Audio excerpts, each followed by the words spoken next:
Nakatayo ka sa tahimik na lugar kung saan nagtatagpo ang isang banal na senyales at isang paghihirap ng tao.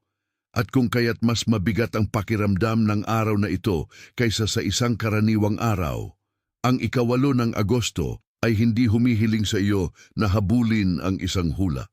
Pinipilit nito sa iyo na kilalanin ang umiikot na sa iyong puso.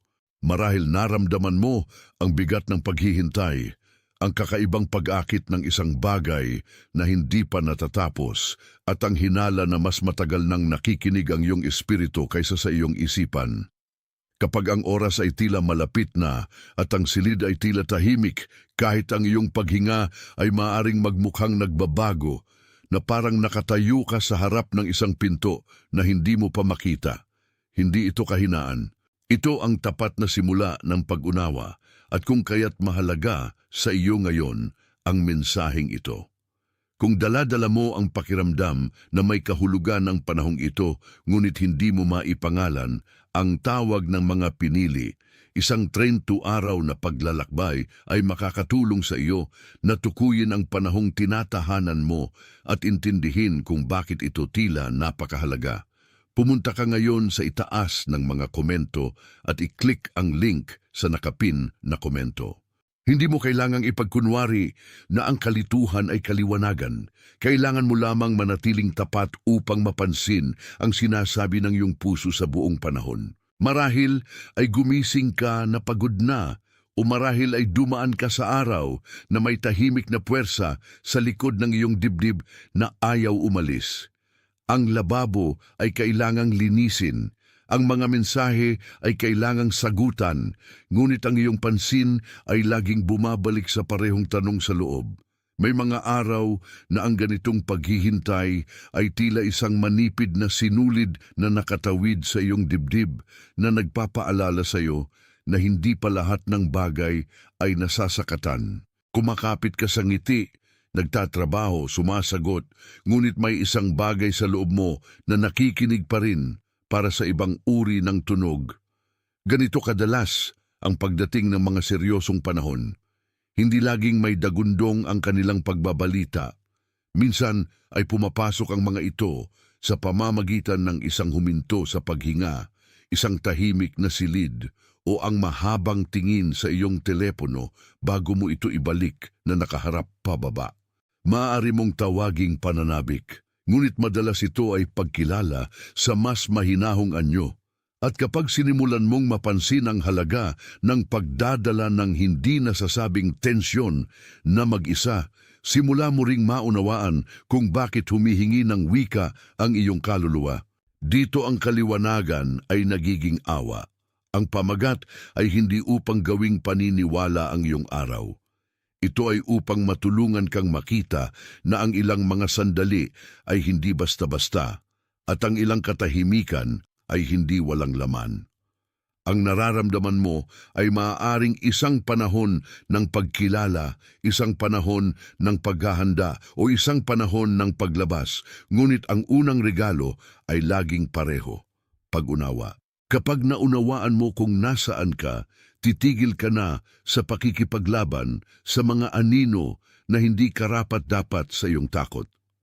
Simula mo ring pag-ibayuhin ang pagkakaiba sa pagitan ng espiritual na pag-aalala at emosyonal na pagkapagod, sa pagitan ng tunay na paalala at pansamantalang kabalaghan.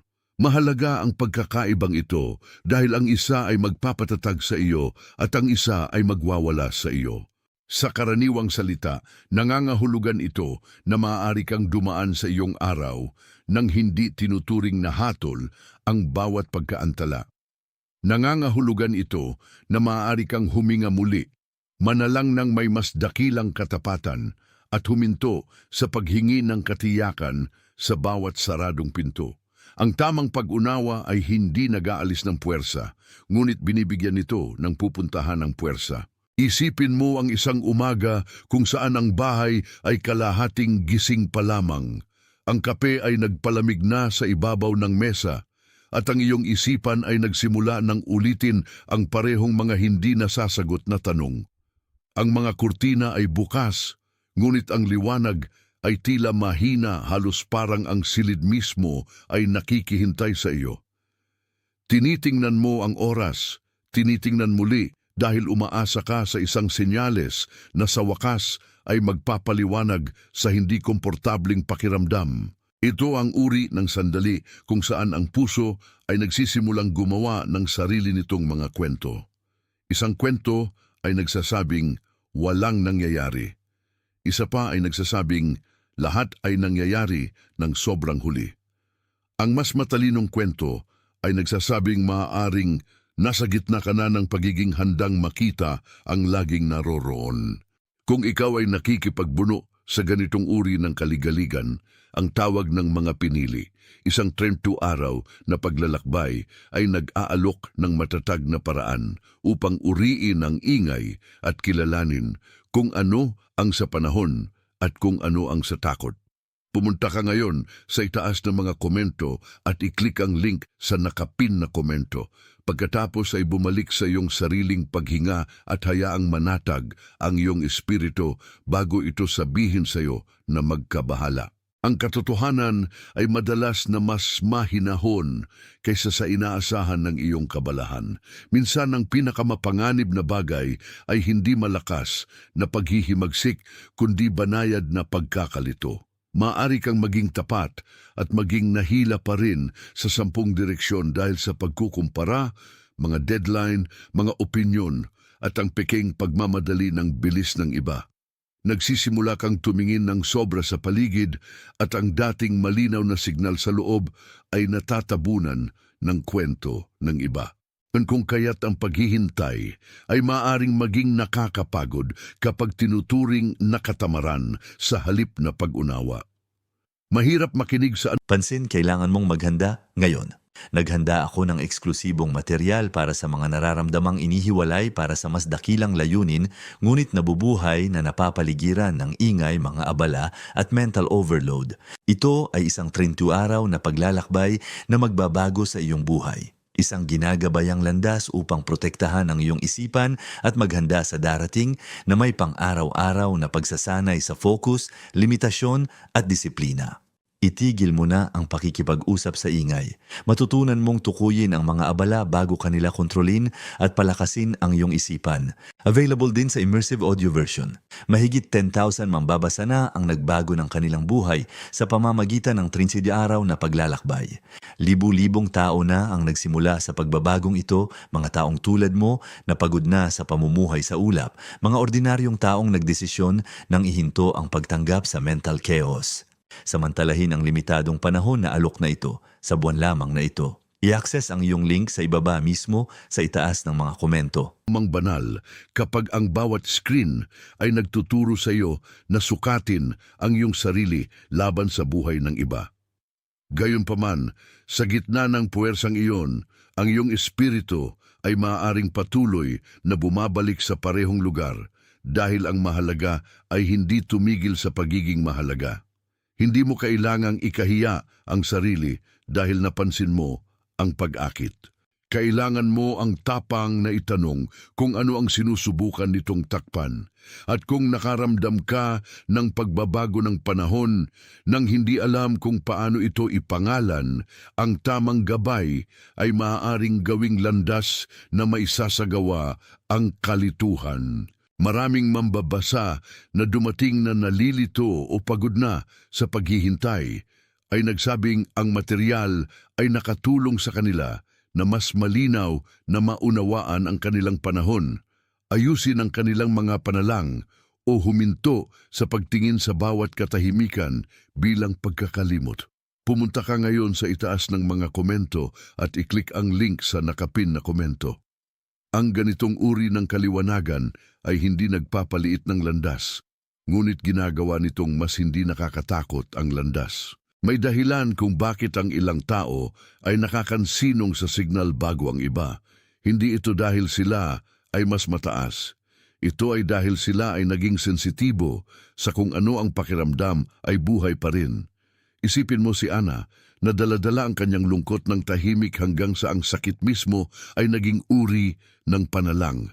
Hindi siya nagtatanghal ng espiritualidad. Siya ay nabubuhay sa isang lugar kung saan ang pagnanais ay naging imposibleng hindi pansinin.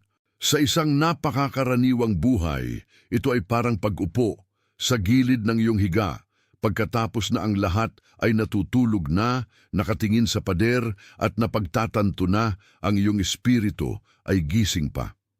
Parang binubuksan mo ang parehong mensahe ng 2 beses dahil nahuli ng iyong puso ang isang bagay na napalampasan ng iyong isipan sa unang pagkakataon. Parang nararamdaman mo ang bigat ng pagkaantala nang hindi ginagawa ang pagkaantala na iyong pagkakakilanlan. Kung kaya't mahalaga ang pag-unawa, pinipigilan nitong maging namamanhid ka sa kung ano ang maaaring ipinakikita sa iyo ng Diyos sa pamamagitan ng karaniwang puwersa. At kapag ang puso ay natutong makinig nang hindi nagiging nagmamadali, nagiging mas hindi madaling biktima ito ng peking pagmamadali. Ang signal ay hindi sumisigaw upang makipagkompetensya sa ingay. Hininihintay nito na maging tahimik ka ng sapat upang marinig ito. Ang pagwawalang bahala sa signal ay may halaga, kahit na ang halaga ay hindi dramatiko. Ang paulit-ulit na mga siklo ay nagsisimulang maging normal. Patuloy kang pumapasok sa parehong uri ng mga pag-uusap, parehong mga reaktibong pagpili, parehong pagod na pakiramdam sa pagtatapos ng araw. Ang iyong kapayapaan ay nagsisimulang umalis ng dahan-dahan, hindi dahil ikaw ay nabigo sa isang malaking paraan, ngunit dahil patuloy mong ipinagpaliban ang maliit na pagsunod na nagbago sa pattern. Ganito ang pagiging matigas ng atensyon, hindi ng sabay-sabay, kaunti-kaunti. Nagsisimula kang magdulot ng pagtitiwala sa alam mo, at pagkatapos ay hinihingi mo sa ibang tao na pangalanan ang napansin na ng iyong espiritu. Ang resulta ay hindi lamang kalituhan. Ito ay pagkaantala na nakapatong sa ibabaw ng pagkaantala. Gayunpaman, kahit iyon ay maaaring maging awa kung gagising ito sa iyo bago ang siklo ay maging iyong permanente na wika. Ang imbitasyon ay hindi na matakot sa signal. Ang imbitasyon ay parangalan ito ng sapat na seryosidad upang tumugon. At dahil ang nararamdaman mo ay totoo, karapat-dapat kang magkaroon ng landas na makakatulong sa iyo na tumugon ng may karunungan sa halip na reaksyon. Ang tawag ng mga pinili. Isang 32 araw na paglalakbay ay maaaring magbigay sa iyo ng wika para sa tugong iyon at tulungan kang lumipat mula sa malabong hindi komportabling pakiramdam patungo sa matatag na pag-unawa. Bumunta ka ngayon sa itaas ng mga komento at i-click ang link sa nakapin na komento. Pagkatapos ay bumalik sa sandaling naroroon ka at hayaan itong magsalita ng hindi pinipilit itong maging ibang bagay.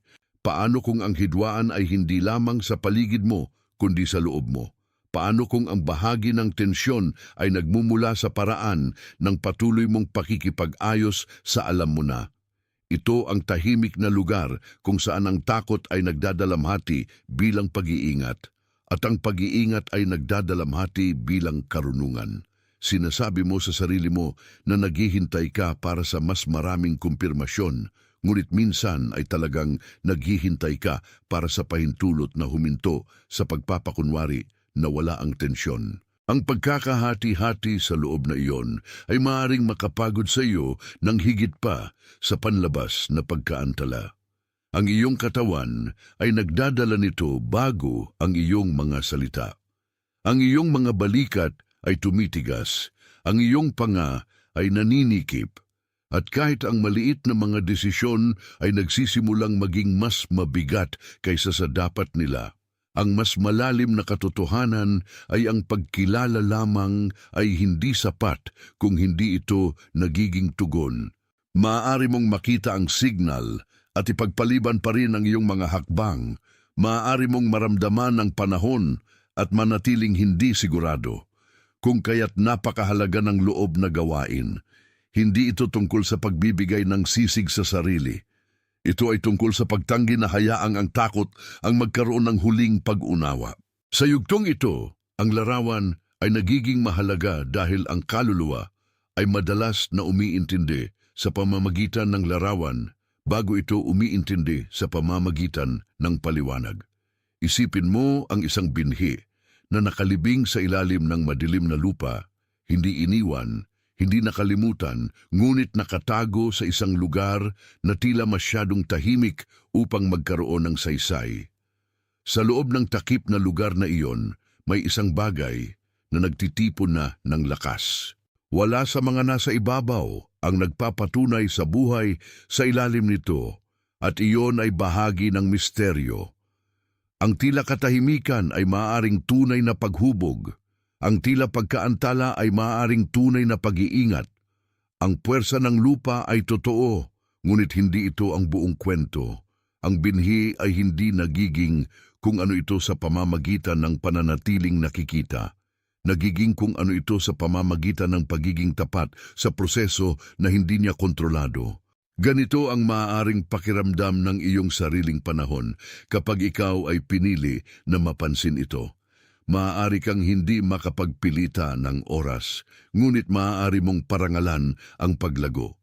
Maaari kang huminto sa paghingi ng patunay mula sa ibabaw kapag ang mas malalim na gawain ay nakatago.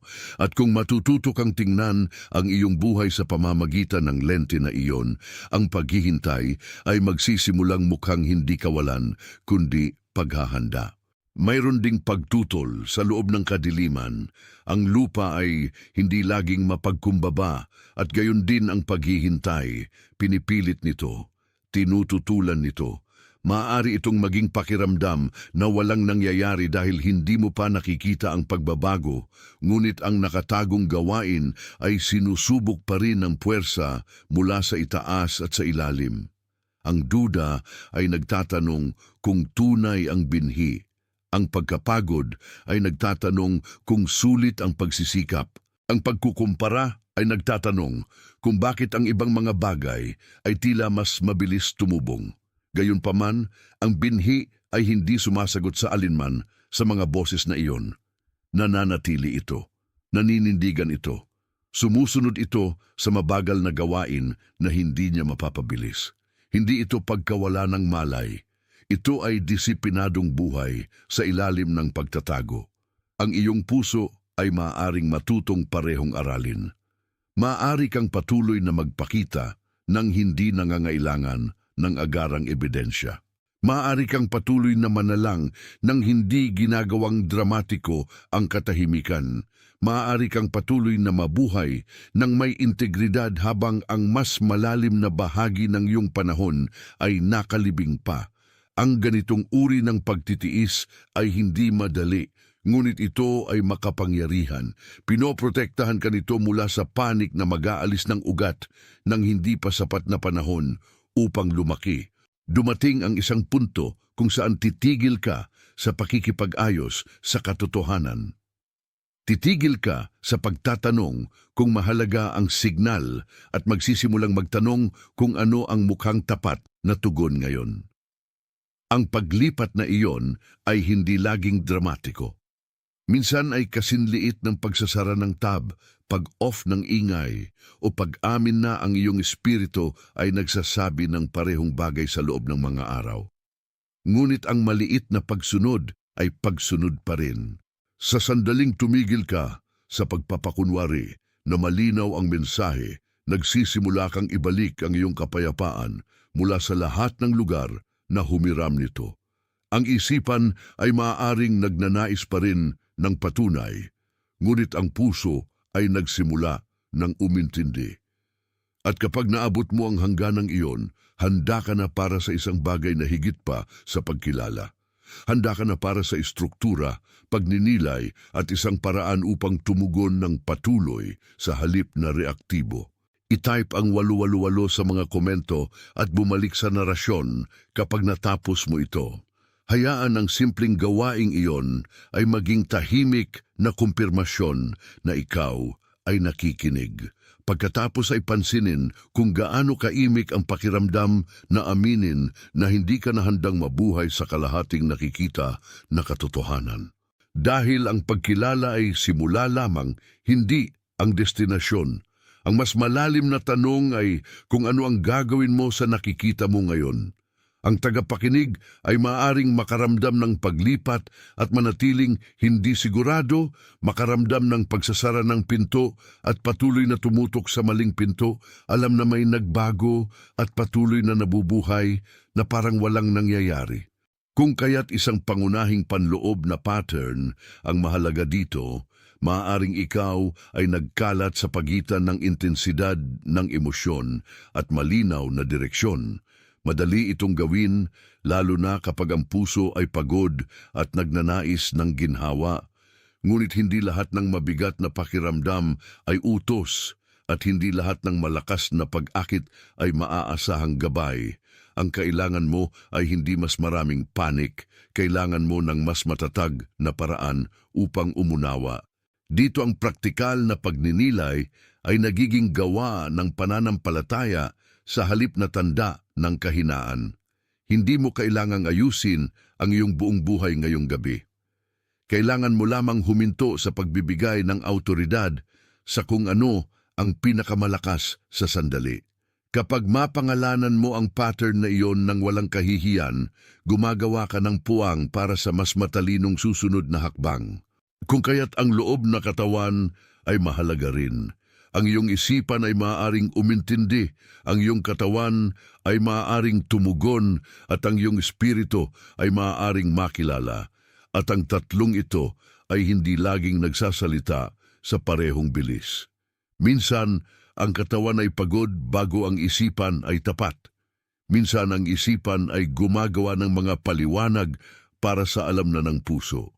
Minsan ang espiritu ay nakakaramdam ng direksyon ng matagal bago ang natitira sa iyo ay handang gumalaw. Maaari mong maramdaman ang pagkakaiba kapag ang isang pag-uusap ay nagiiwan sa iyo ng tensyon kahit na ang mga salita ay tila mabait, o kapag ang simpleng imbitasyon ay tila mali ng walang malinaw na dahilan. Ang mga sandaling ito ay hindi imbitasyon sa pagdududa. Ito ay imbitasyon na bumagal. Ang mabilis na buhay ay hindi umuunawa ng mabuti.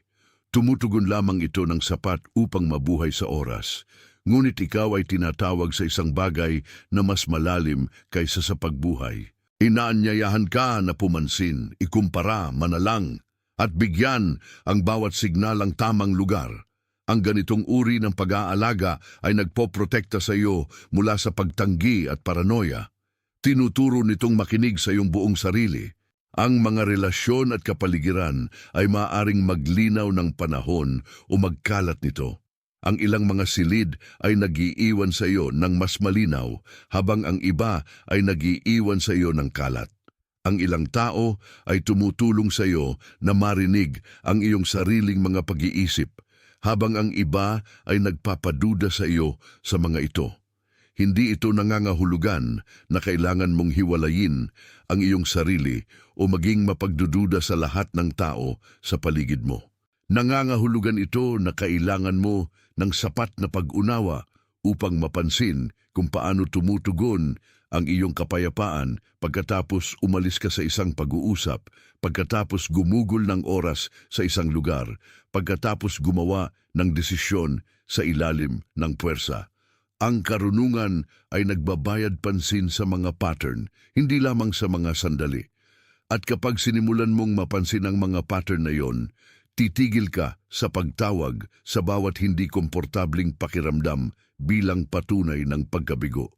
Maaari kang simpleng lumalampas sa isang ritmo na hindi na umaangkop. Hindi ito trahedya, ito ay impormasyon. Ang tagapakinig na natutong mabuti na basahin ang mga kapaligirang ito ay nagiging mas hindi malamang na mapamahalanan ng atmosfera at mas kakayanang lumakad sa kaliwanagan. Kahit ang maliit na hangganan ay maaring protektahan ang tahimik na paninindigan. Ang pagtutol ay madalas na gumagamit ng ingay dahil ang ingay ay epektibo. Maaari nitong lunurin ang iyong mas mabuting mga ugali sa pamamagitan ng paggawa ng lahat ng bagay na urgent. Nakaramdam ka na kailangan mong sumagot ngayon, magdesisyon ngayon, magpaliwanag ngayon, ayusin ngayon. Ngunit ang karamihan sa mga tapat na hakbang ay hindi ipinanganak sa panik. Ang mga ito ay nabuo sa matatag na pag-aalaga. Ang kaaway ng pag-unawa ay hindi laging kasalanan. Minsan, ito ay pagkapagod. Kapag ikaw ay pagod, mas malamang na tawagin ang puwersa na gabay. Mas malamang na tawagin ang kabalahan na responsibilidad. Mas malamang na magkamali ang galaw para sa progreso. Kung kaya't ang tanong ay nagsisiging simple at mahirak sa parehong oras. Paano kung ang daan paharap ay hindi mas mabilis kundi mas malinaw? Paano kung ang iyong panahon ay humihingi ng katatagan ng higit pa sa bilis? Ang tanong na iyon ay maaaring maging hindi komportable dahil inaalis nito ang ilusyon ng kontrol. Gayunpaman, ibinibigay nito ang isang bagay na mas mabuti, kapayapaan na hindi nakadepende sa patuloy na galaw.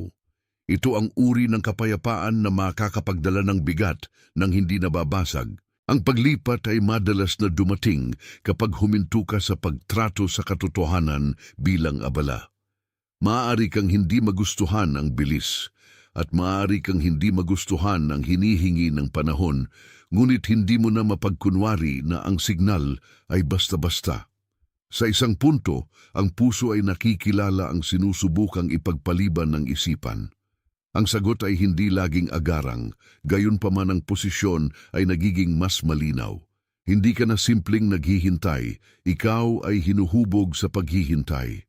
Hindi ka na lamang nagdurusa, natututo kang manatiling nakaayos habang ang natitirang buhay ay muling nag-aayos sa paligid ng mas malalim na katotohanan. Kung kaya't napakahalaga ng gitna ng daan na ito ang sandali kung saan ang panloob na pagtutol ay nagbibigay daan sa tapat na pagsang-ayon. Isipin mo ang lupa muli, ngunit ngayon isipin mo ang nangyayari kapag ang nakatagong buhay ay nagsisimulang pumilit paakyat. Ang kadiliman ay nagawa na ang gawain nito at hindi na ito ang buong kwento. Ang isang maliit na ugat ay nakakahanap ng landas. Ang isang mahinang tangkay ay nagsisimulang gumalaw. Wala sa galaw na iyon ay malakas, ngunit ito ay malinaw sa isa na marunong tumingin. Ang lupang dating tila mabigat lamang ay nagiging lugar kung saan nagsisimula ang paglitaw. Ito ang maaaring pakiramdam ng paghubog sa iyong buhay. Hindi dramatiko, hindi teatro. Lang ang mabagal na pagpupumilit ng buhay na ayaw manatiling nakatago. Maaari kang hindi pa makita ang buong hugis, ngunit may nagsimulang tumubog sa iyo na wala noon. Ang pagbabago ay hindi isang argumento, ito ay isang galaw. At dahil ito ay malambot pa, nangangailangan ito ng proteksyon, hindi pagtatanghal. Nangangailangan ito ng pagtitiis, hindi puwersa. Kung nakaramdam ka ng nakatagong paglipat na yon, handa na ako. Ang maikling pag-amin na yon ay maaaring maging paraan mo upang kilalanin na ang ibabaw ay hindi na ang tanging lugar kung saan nangyayari ang katotohanan. Ang unang tanda ng paglago ay madalas na kahinaan. Ang naitakpan ay kailangang maging delikado upang harapin ang hangin. Ito ay maaaring maging mapanganib.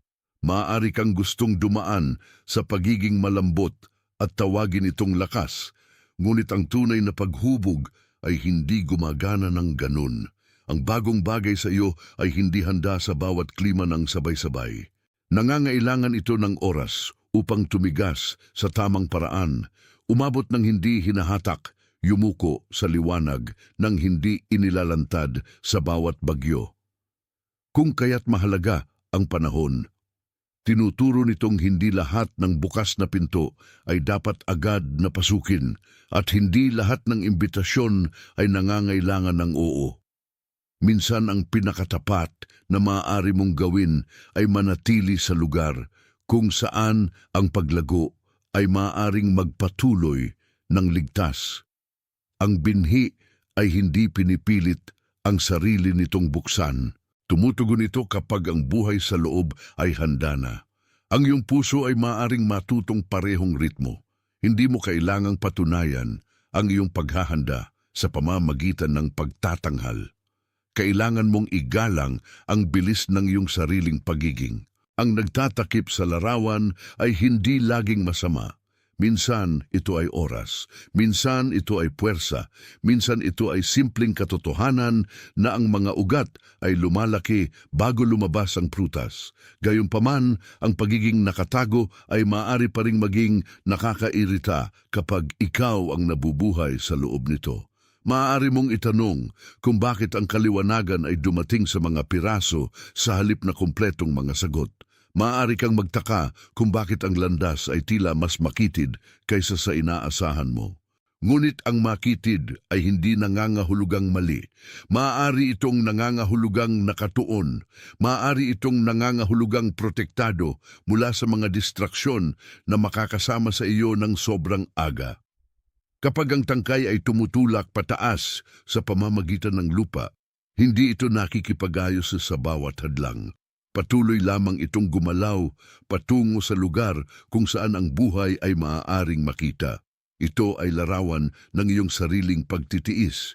Hindi ka pinag-uutos na ipaliwanag ang bawat pagkaantala. Pinag-uutos kang patuloy na gumalaw sa direksyon ng liwanag na nagsimula ng sumagot sa iyo. Ang galaw ay nagbabago ng lahat dahil pinatutunayan nitong totoo ang nakatagong gawain. Ang dating tila tahimik ay ngayon ay nakikitang buhay.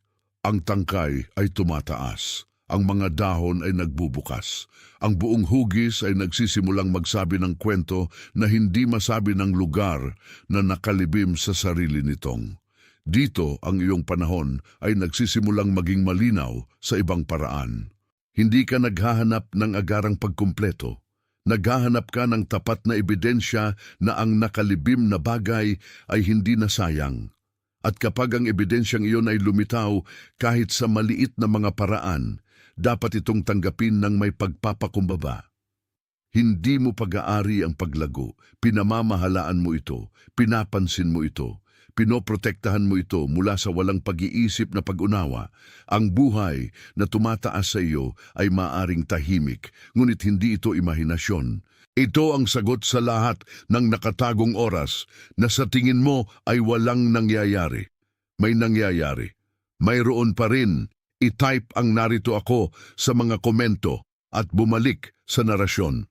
Hayaan ang parirala ay maging tanda ng iyong paghahangad na manatiling naroroon sa kung ano ang nangyayari sa halip na subukang takasan ito.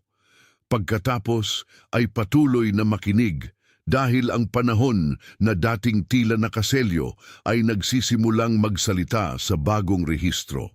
Hindi mo kailangang pilitin ang kahulugan sa bawat detalye. Kailangan mo lamang na mapansin na ang nakalibim na bagay ay naging sapat na nakikita upang mangailangan ng tugon. At ngayon, maaari kang bumalik sa pamagat na may mas malinis na mga mata. Ang 8 ng Agosto ay hindi garantiya ng milagro at hindi ito code para sa paniniwala. Ito ay isang marka na maaaring makatulong sa iyo na alalahanin na ang ilang mga araw ay nangangailangan ng pansin, pagninilay at mas mabagal na uri ng pagsunod. Inaanyayahan kang tanggapin ang totoo nang hindi inaangkin ang hindi. Ito ay isang matanda na paraan ng pamumuhay. Pinoprotektahan ka nito mula sa pagkadismaya at mula sa pagpapalabis. Pinapanatili nitong malambot ang iyong puso upang tumugon kapag may tunay na humihingi ng iyong pansin. Ang mga pinili ay hindi yung mga hindi kailanman nagkaroon ng katiyakan. Sila ay yung mga natutong manatiling tapat habang ang katiyakan ay nabubuo pa. Ito ang itinuturo ng iyong buhay sa iyo. Hindi na kailangan mong malaman ang lahat, ngunit hindi mo dapat balewalain ang alam mo na. Ang daan paharap ay nagsisimula kapag huminto ka sa pagtrato sa signal bilang abala at sinimulan mong tratuhin ito bilang tagubilin. Sa karaniwang mga oras, ang tagubilin na iyon ay nagiging praktikal. Umuupo ka sa iyong journal o notes app at isinusulat mo ang kung ano ang malinaw, kung ano ang pilit, at kung ano ang lumang. Hindi ka sumusubok na maging malalim. Sinusubukan kang maging tapat. Gumagawa ka ng tasa ng tsaa, umuupo malapit sa bintana at nagtatanong sa iyong sarili kung aling mga pag-iisip ang nagdadala ng kapayapaan at alin ang naglilikha ng pagmamadali. Napapansin mo kung ang iyong susunod na hakbang ay makatarungan pa rin kahit walang pumapalakpak. Ang ganitong uri ng pagsasanay ay hindi dramatiko, ngunit ito ay makapangyarihan dahil pinapanatili nitong konektado ka sa katotohanan. Tinutulungan nitong pag-ibayuhin ang direksyon mula sa puwersa. Pinipigilan nitong tawagin ang bawat emosyonal na pagnanais na kapahayagan. At kapag inuulit mo ang ganitong uri ng pagninilay, nagsisimula kang magtiwala sa mas mahinahong boses kaysa sa pinakamalakas. Isa pang pagsasanay ay ang pagdadala ng iyong paghihintay sa panalangin nang hindi ito pinapalamutihan. Magsalita ng simple, sabihin ang hindi pa natatapos, pangalanan ang hindi malinaw. Iminin ang takot mong gumalaw at takot mong manatili.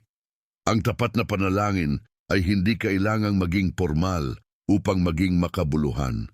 Sa katunayan, kung mas tapat ito, mas nagagamit ito. Kapag nananalangin ka ng ganun, tumitigil ka sa pagtrato sa Diyos na parang kailangan niya ng pagtatanghal at nagsisimulang makihalubilo sa Kanya bilang ang isa na nakakakita na ng kung ano ang nakatago. Binabago nitong kung paano ka gumagawa ng mga desisyon sa kalaunan ng araw. Pinapahina nito ang panik, pinabagal nito ang reaksyon. Binibigyan ka nito ng sapat na panloob na puwang upang itanong kung ang susunod na hakbang ay pinto na dapat dumaan, hangganan na dapat itakda, o paghihintay na dapat igalang. Ang punto ay hindi lumikha ng perpektong katiyakan. Ang punto ay kumilos mula sa mas malinis na sentro. Ang proteksyon ay minsan ay tila pagsasabi ng hindi sa isa pang pangangailangan. Isa pang mabilis na opinyon, isa pang hindi kinakailangang paliwanag. Maaaring kailanganin mong hayaang ang isang pag-uusap ay maghintay hanggang sa mas matatag ang iyong puso. Maaaring kailanganin mong huminto bago sumagot. Maaaring kailanganin mong huminto sa pagbabasa sa bawat pagkaantala na parang ang pagkaantala mismo ay hatol laban sa iyo. Ang awa ay maaaring dumating sa pamamagitan ng mga limitasyon. Ang saradong pinto ay hindi laging pagtanggi. Minsan ito ay pagliligtas.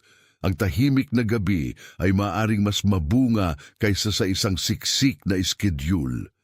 Ang pagbabago ng ritmo ay maaaring protektahan ang lumalago bago ito sapat na malakas na magdala ng pampublikong bigat. Hindi ito pag-urong. Ito ay pamamahala. Natututo kang igalang ang bilis na nagpapanatiling buo ang buhay. Ito ay isang lakas na maraming tao ay hindi nakakabuo dahil masyado silang abala sa pagpapatunay na kayang-kaya nilang hawakan ang patuloy na nagpapagod sa kanila.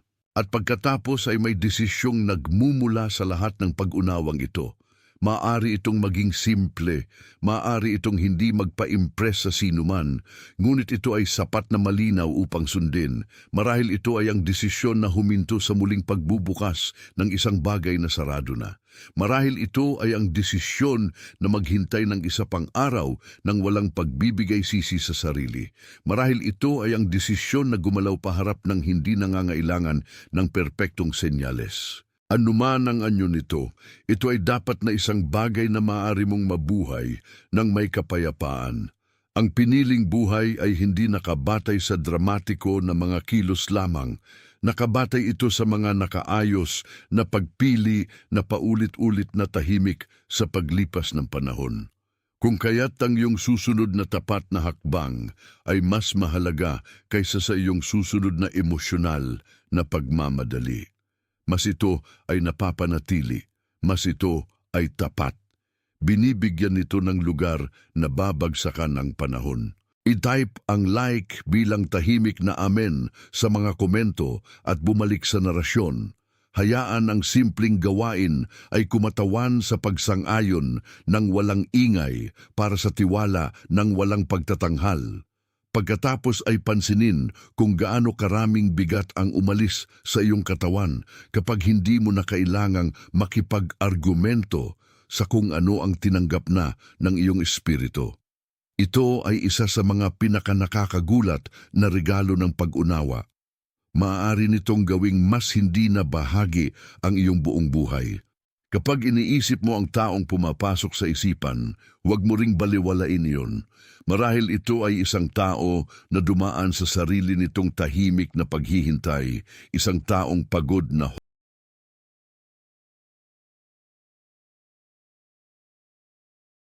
Pansin, kailangan mong maghanda ngayon. Naghanda ako ng eksklusibong material para sa mga nararamdamang inihiwalay para sa mas dakilang layunin, ngunit nabubuhay na napapaligiran ng ingay, mga abala at mental overload. Ito ay isang 30 araw na paglalakbay na magbabago sa iyong buhay. Isang ginagabayang landas upang protektahan ang iyong isipan at maghanda sa darating na may pang-araw-araw na pagsasanay sa focus, limitasyon at disiplina. Itigil mo na ang pakikipag-usap sa ingay. Matutunan mong tukuyin ang mga abala bago kanila kontrolin at palakasin ang iyong isipan. Available din sa immersive audio version. Mahigit 10,000 mambabasa na ang nagbago ng kanilang buhay sa pamamagitan ng 30 araw na paglalakbay. Libu-libong tao na ang nagsimula sa pagbabagong ito, mga taong tulad mo na pagod na sa pamumuhay sa ulap, mga ordinaryong taong nagdesisyon nang ihinto ang pagtanggap sa mental chaos. Samantalahin ang limitadong panahon na alok na ito sa buwan lamang na ito. I-access ang iyong link sa ibaba mismo sa itaas ng mga komento.